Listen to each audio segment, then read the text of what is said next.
va investir dans le pays, dans le cadre du seul Simandou, en 3 ans, 18 milliards de dollars. C'est jamais vu. C'est rarement dans ce qu'on a eu ça dans un pays africain. 18 milliards de dollars en 3 ans.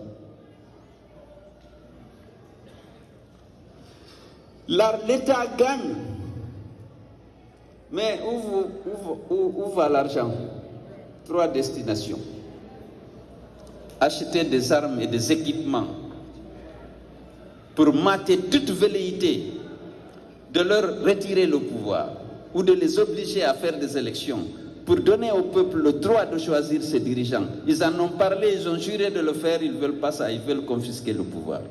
Donc ils ont pris l'argent public, ils ont acheté des armes et des équipements pour mater, réprimer toute velléité de revendiquer le respect du droit.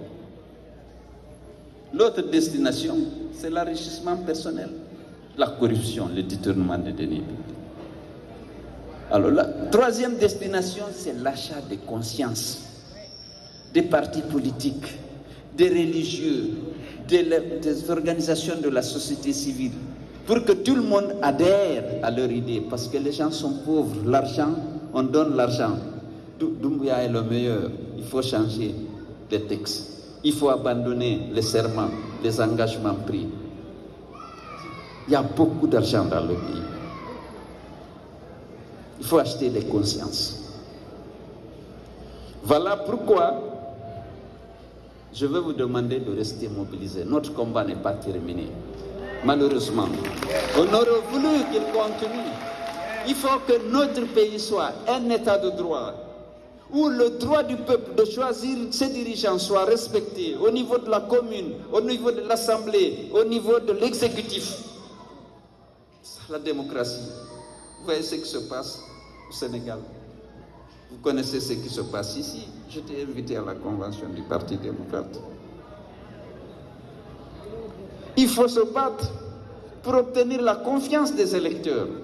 C'est au nom de ça seulement qu'on peut exercer le pouvoir exécutif. Mais chaque fois, on confisque on prend le pouvoir par les armes. On le garde par les armes et par la corruption, en utilisant l'argent public. Ce n'est pas ça que nous voulons pour notre peuple.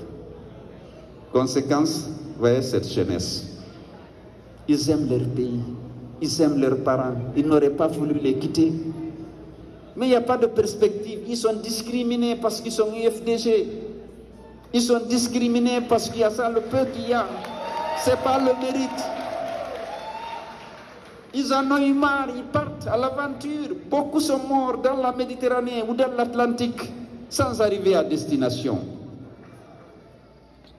Ceux qui sont passés par la Nicaragua, beaucoup sont arrivés. Mais certainement, il y en a qui sont morts à route.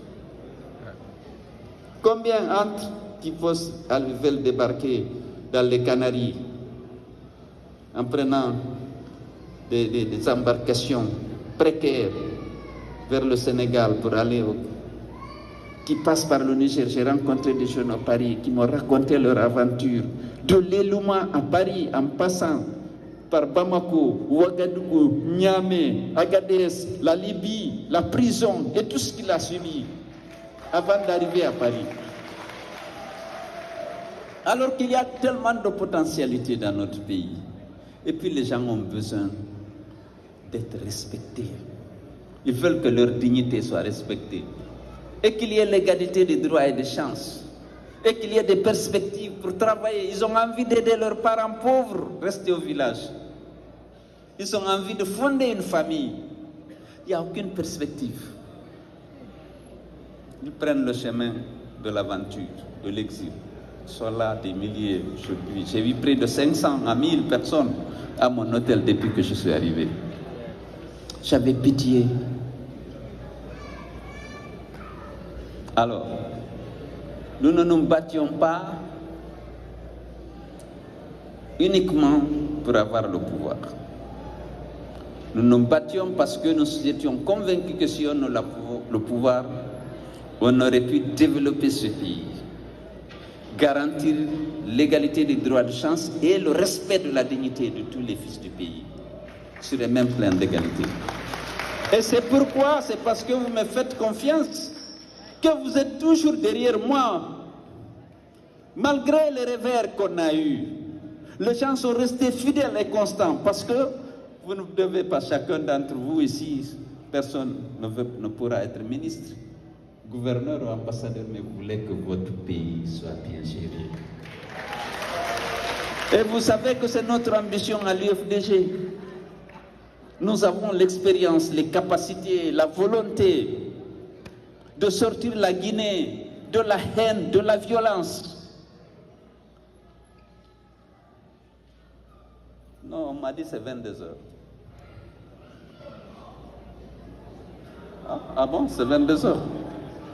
Ok, 21h30. Ok. C'est dans 20 minutes. D'accord, je vais finir. On a tellement retardé que lorsque je vous vois, je suis ému. Ces hommes et ces femmes, ces jeunes, je n'ai rien fait pour vous. Vous me faites confiance. C'est émouvant. Et on va y arriver, il faut qu'on continue. Je voudrais féliciter, vraiment, et remercier tous ceux qui sont venus. Je voudrais féliciter l'équipe de la direction nationale pour le travail accompli, d'abord plus récemment, pour le renouvellement des fédérations. 80% des fédérations en Amérique du Nord ont été renouvelées. Nous, en Guinée, on est à 30%. Je les félicite tous. Je félicite le doyen Koto Diouma qui est là, le doyen Elad Chérif, monsieur Alpha Issa Diallo, Colon Silla, Alpha Ibrahim Assou, Sogoboli, mon grand ami, Alpha Amadousso, et tous ceux qui ont contribué à l'accomplissement de cette tâche. Mais je voulais féliciter les fédérations, les militants et les sympathisants de New York aussi. Et l'ancien coordinateur des fédérations d'Amérique du Nord, Amadou Diallo, pour la résistance victorieuse qu'ils ont opposée à une tentative de déstabilisation de l'UFDG et d'humiliation de son président. Parce que c'était ça. Ils ont résisté victorieusement. Ils ne sont pas seuls, ils n'auraient rien pu faire, ce que j'ai cité. Il y avait des gens. On a voulu m'humilier, déstabiliser le parti aux États-Unis, ici, à New York en particulier, lorsque la délégation gouvernementale est venue ici en septembre. Mais vous avez résisté et vous avez sauvé l'honneur du parti et de votre président. Je tenais à vous dire merci.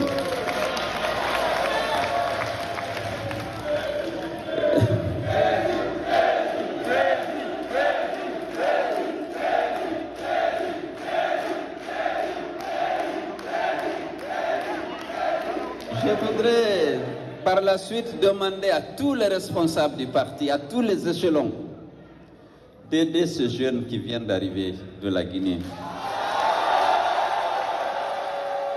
Vous les avez déjà suffisamment, vous les aidez déjà, mais je vous demande de continuer.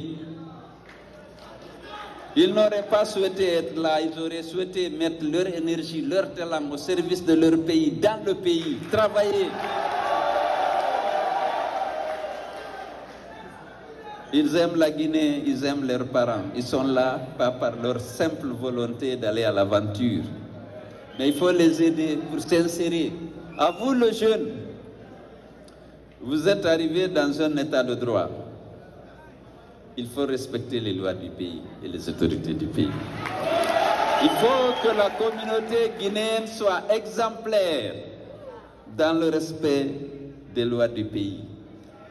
Cherchez du travail, cherchez les papiers, mais soyez des hommes honnêtes, travailleurs, respectables. Vous avez trouvé ici beaucoup de grands frères, de pères, d'oncles. Je sais qu'ils ont vu, on m'a appelé au mois d'août en 2023. On m'a dit qu'à la mosquée de Bronx, qu'il y avait 170 jeunes qui y passaient la nuit, parce qu'on ne pouvait pas les prendre tous en charge. Je sais que vous êtes des braves, vous êtes jeunes, pleins d'énergie, de talent, de volonté. Vous êtes des militants de l'UFDG pour la plupart. Il faut montrer davantage votre volonté de réussir par le travail, par l'honnêteté, par la sueur. Pour ceux qui veulent étudier, je sais que ce n'est pas facile, mais il faut vous engager résolument dans ça. Je déplore que beaucoup soient restés dehors, ils n'ont pas pu rentrer pour des questions de sécurité, mais je vais commencer par les saluer. Donc, je ne veux pas vous infliger un discours plus long. D'abord, le temps passe. Mais croyez-moi, ce fut un grand plaisir de vous avoir tous ici et de noter votre patience, votre engagement, votre fidélité aux idéaux que nous défendons.